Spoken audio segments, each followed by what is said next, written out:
Okay, so today I want to talk about very interesting topic, which is in recent years, have more and more attention, not only from academia, but also from the industry. And this topic is fine-tune the large NLP models. So first of all, I want to introduce myself. My name is Deividas Matačiūnas. I am data scientist at IBM, and I'm also board member and meetup organizer at Artificial Intelligence Association of Lithuania. So if you want to contact me, there's a link into my LinkedIn page, and you can always write me about artificial intelligence or meetups, about everything. Yeah. So let's start. So I want to start with large NLP models, and then go to fine-tuning and transfer learning, a little bit theory, and I want to finalize this presentation with short demo using Hugging Face platform. So starting from 2018, when the first BERT model came, increase in NLP models was tremendous, and the progress was so huge. And this is because one aspect which is quite important, we try to use new architecture, which is called transformers. And you see all the architecture in here, and transformer use this attention mechanism, which is called self-attention. And this architecture from the well-known paper, Attention is All You Need. So if you want to start understanding transformers, so this is the paper what you really need to read. And basically, idea behind transformers is that we are learning the vector of context, meaning that we use other words in the sentence to understand, get better understanding what we want to predict. And if you see from this graph, this is how much size we have in 2018, 110 million parameters. And in 2 years, we increased to GPT-3, which is released last year, and it has 175 billion parameters. The very similar and big model to have in NLP. So, and this is increasing by 1,500 times in 2 years. So it's tremendous progress in this field. So yeah, so we can learn we can train better and more huge models, but we also have this gap between small startups and these huge companies who can create this, because it's not only financial aspect, but also human power.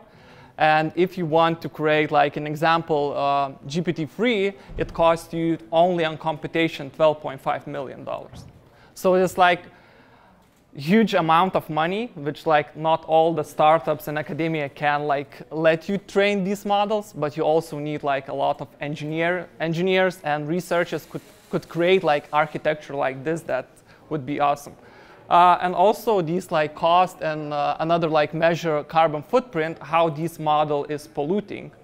So basically, if we see BERT in 2018, we have 110 million parameters, and it costs, so these cost and carbon footprint is approximation how they should cost, how much they are polluting.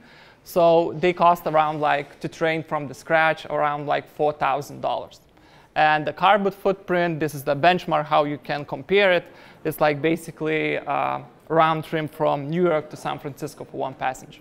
And if we go to GPT-3, which is cost 12.5 million, its carbon footprint is much larger and have the same carbon footprint as 94 cars in the lifetime, including fuel. So if we want if we each these startups trying to create these new models every year, this is become not only problem on financial side, but also on environmental side. So most of research labs right now trying to create models which are less polluting and have the same benefits as these big models. Okay, so before we start with fine-tuning, so fine-tuning is one of the techniques of transfer learning, and transfer learning is the method when we train one model on one task and then reuse this model knowledge as the second task starting point. And if we checking like traditional machine learning and like comparing to transfer learning, so traditional machine learning has like this single task learning. So basically you have data set and like only learning one task, an example like regression or classification, and they don't know each other and don't share any knowledge. For transfer learning, what we have like this huge data set. We're learning on the first task, and then we transfer knowledge as a second task starting point. And this is like transfer learning is very good used for NLP, because like in NLP we share like common knowledge about language. So it's like linguistic representation, structural similarities, and also these tasks has like semantic, syntax weight. So in NLP, in these 2 years, we achieved like a lot of state-of-the-art results, like in classification, information abstraction, and question and answering. And the main benefit, like for transfer learning, that we can like create this better initial model. So this graph is showing if we what we're using without transfer and with transfer. This, as I mentioned like previously, we have like performance. We starting with some knowledge, which is like get us higher learning rate, a higher accuracy after training, and also fast training. And this is like the same approach as you learning some new skills, like how humans learn, like playing some instruments. So if you know how to play one instrument, you have some knowledge about music in general, like accords and other stuff, and you listen some music, so you have like a higher start in the beginning. So this is very useful to have like using transfer learning. And fine-tuning become like one of the standards how we're using transfer learning in NLP. And this is because like these massive models, and this is because we have like a lot of like different kind of models, how this fine-tuning is really helpful for NLP and other tasks. And when I like did this presentation, I want to find very good example how you can understand what is fine-tuning in general. And like previous month, one of like very media attention model came, and it's called OpenEI Codex, which can generate like the code using only words. So basically how it's working, you write like that you want to create function with adding numbers and returning like the sum of these numbers. And this is like very good example, because how OpenEI use this is they have like this GPT model which is pre-trained on a lot of text, and then they fine-tune on GitHub code base that you can create this like very nice project. This project is right now in beta version, but I'm really waiting when this came out and we can see what this really could happen. So yeah, so we have like most recent advantages and advances in fine-tuning. So we have like 4 of them, like adaptive fine-tuning, behavioral fine-tuning, parameter-efficient fine-tuning, and text-to-text fine-tuning. So I can explain each of this. So adaptive fine-tuning, we know that we have like these pre-trained models, these big one models. And what a problem, and they are very good and generalizing different tasks, classification, question answering, and something like that.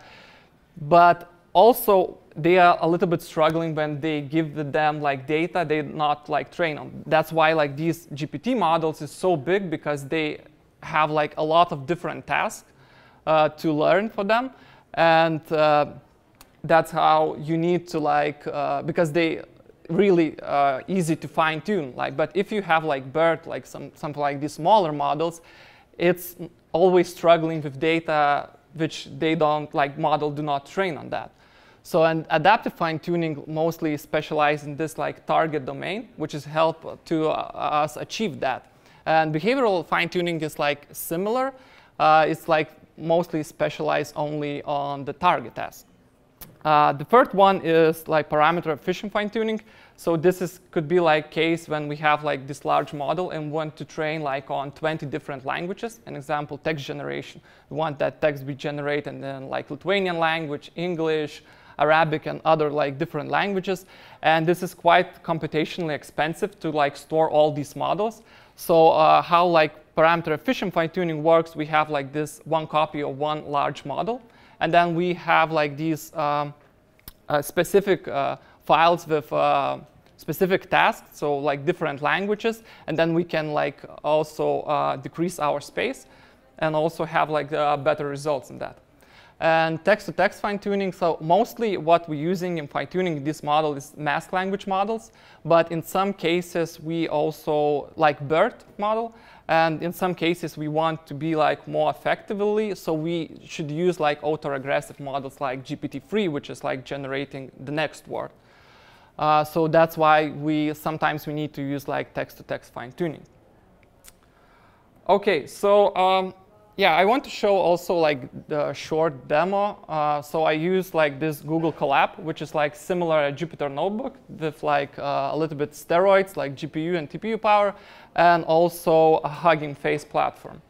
So so if you don't know, Hugging Face is like startup created in 2017, which has like basically everything you need for fine-tuning. They have like a lot of different data sets, a lot of different pre-trained models in different languages.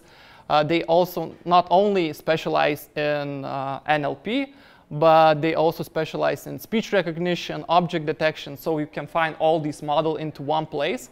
And what they also have, like, yeah, so I think I show you what, yeah, Lithuanian language. This is like 38 models we have like pre-trained on Lithuanian language, which you can like download and use for your own task if you need like translation or something like that. So you don't need like create new model, but you can use this like already pre-trained models.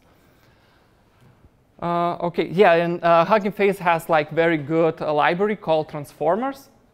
And this library helps you to do everything from vectorizing data set to creating pipelines, and you can use this like very easily, like a couple of lines of code, and you can have like this pre-trained model.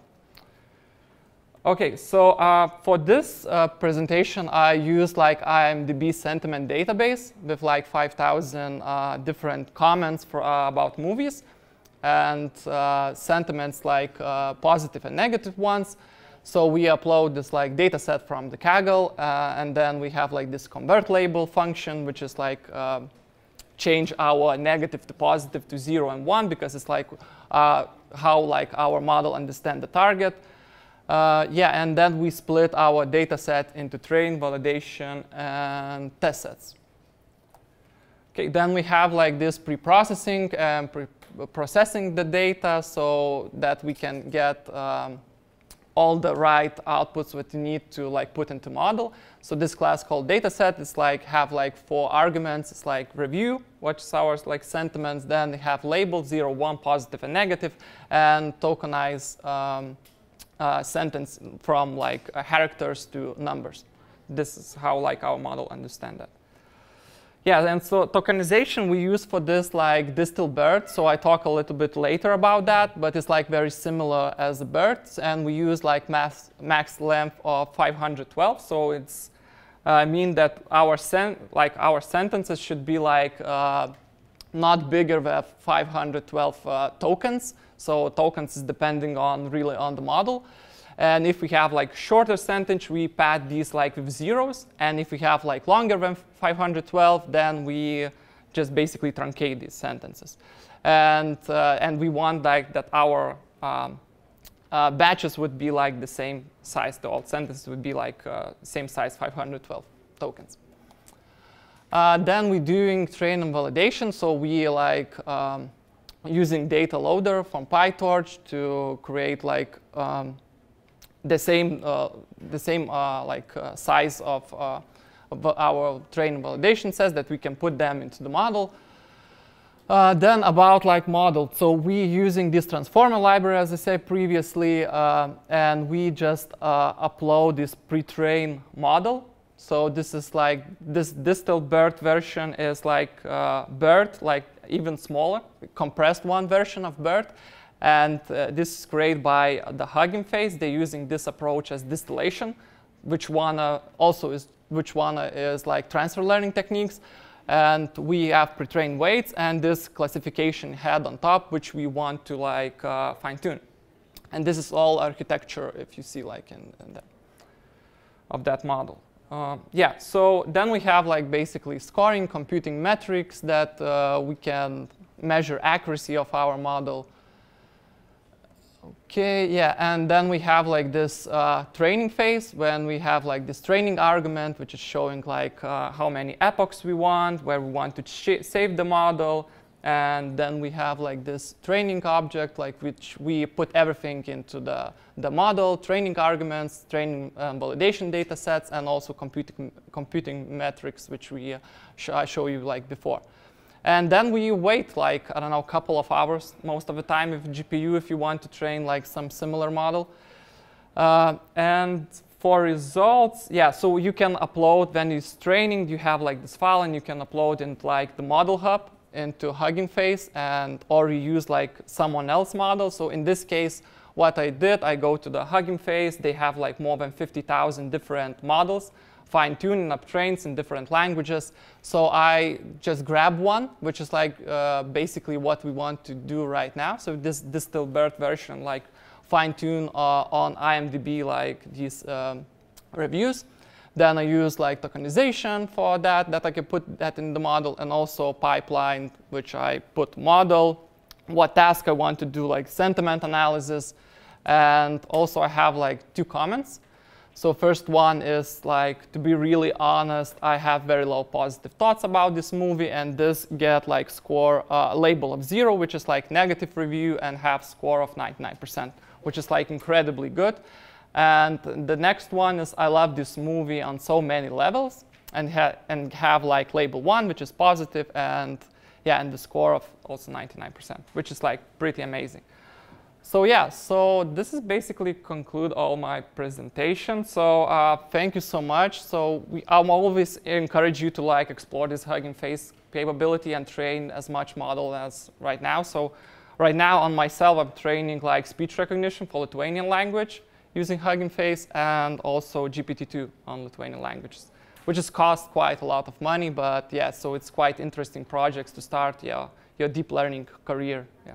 So yeah, thank you so much.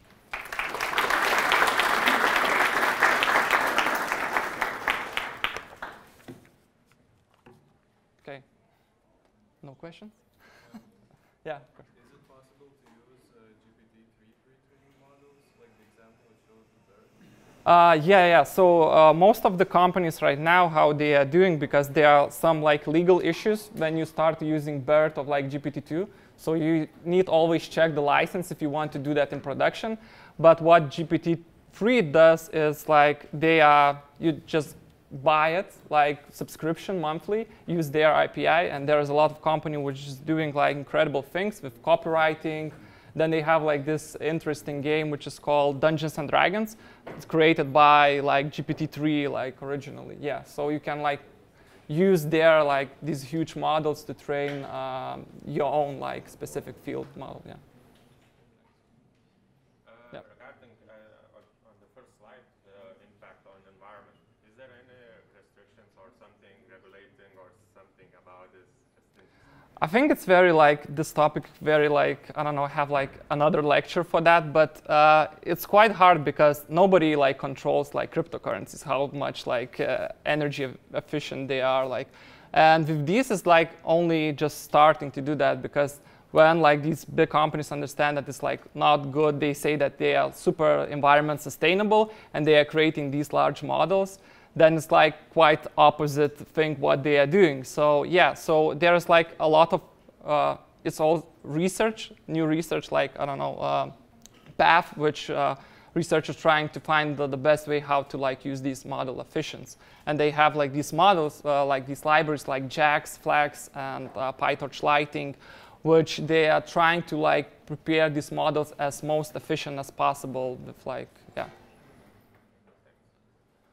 What is your opinion on translating? For example, I have a model trained on English and would like to adjust it for, let's say, another alien language which I have a dictionary for. Mm-hmm. So when should I pre-train new models rather than use translation? So the question maybe is, yeah, so how fast is translation evolving compared with what we've seen with models?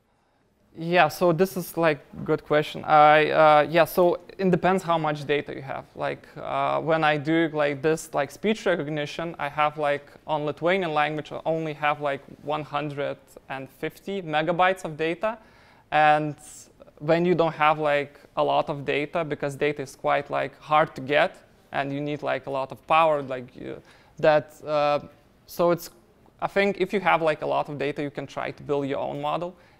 But it depends in Lithuanian language. In English, I think there is a lot of model you can like basically reuse for your own purpose on specific task. If you want like do most your like NLP or text generation or summarization, basically what they're doing right now in financial fields, like summarize these like big financial statements. So I think it's like better to use like these GPT-3 models, which is like super big ones, and they can like generalize really well, like on this like depends financial field or something like that. Yeah. When you on the same topic, when you know it's enough of data, as you mentioned, you have 128 megabytes or something, and when you know it's enough for you.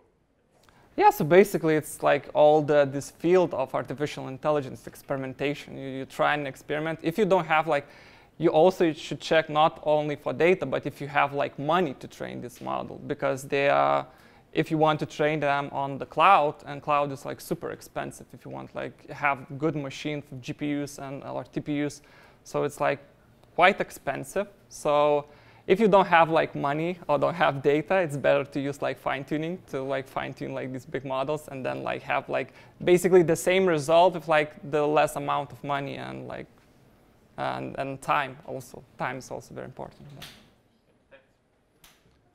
Okay, I have a question. Yeah. So you showed how the training time resources scale with the model sizes. Yeah, How yeah. does the runtime scale? So if we want to have increasing models, does the runtime also increase in similar amounts? Yeah, definitely. Like if you want to train like GPT-3, I don't know how much time I think they trained this for months, like something like that. So they have like a lot of resources and computational power, but you should like you not decrease that like these huge model would be like trained in a couple of hours. But how long does it take to run it after it's trained? Does it scale? Does running time of something that uses GPT-3 longer, the same amount, something using, for example, GPT-2, as the difference between time it was trained? Okay, yeah, so I cannot really answer that question, sorry. Okay. Yeah, that's all? Okay, yeah. Do you use fine-tuning with that 115 megabytes of data on the Lithuanian? Yeah. So I have like this word-to-vec model from like Facebook. They have like pre-trained this on 800 of hours on different like languages, and then you can like easily fine-tune like this on 150 meg. Yeah, I have like, so there is like metric, it's called like word-to-vec, like how many errors like you make. So my model, this was like super small, but have like in accuracy terms like about like 70% of accuracy in that word. So with that like small data set, you can like have like moderate result in that case. If you have more, there are also like, there was a week when Hugging Face like prepare like a lot of people from different languages, and they like fine-tune for their own language with that like model. So they have like very good result in these like languages as German, Dutch, Nordic, I think, languages, because they have like a lot of data. And for that, if you want to get 100% of accuracy, it's like basically it's quite hard. But if you want to get like 95%, you need like about like from 5 to 10 gigabytes of like data, and then you can easily fine-tune it on that model. Yeah. When you're doing speech recognition, how do you transform the audio to inputs for the model? Can you repeat it? When you're doing speech recognition, how do Yeah. you transform the audio to inputs for the model? So how do you make it the binary inputs for the model itself? Yeah, so we're using this. Basically, we're doing like something that's something like vectorizing. We have like because when you have like audio, you always have to be have labeled data. So basically, if I say, hello, how are you? I should have like another column which is say, hello, how are you? So that's how we like tokenize this like NLP, like text stuff, and then we trying to like predict they are like matching by these. Yeah. And the audio content is some binary, I don't know, from the WAV file or something? Yeah, we're using WAV files, yeah, with text, and then we like tokenize text and then. The binary contents of the WAV Yeah. file directly. Yeah. Thank you. That's all? Okay. Yeah. I think that answer would not answer for you. I cannot answer for that, so maybe like this is like could be the prize for them. Yeah. So thank you very much.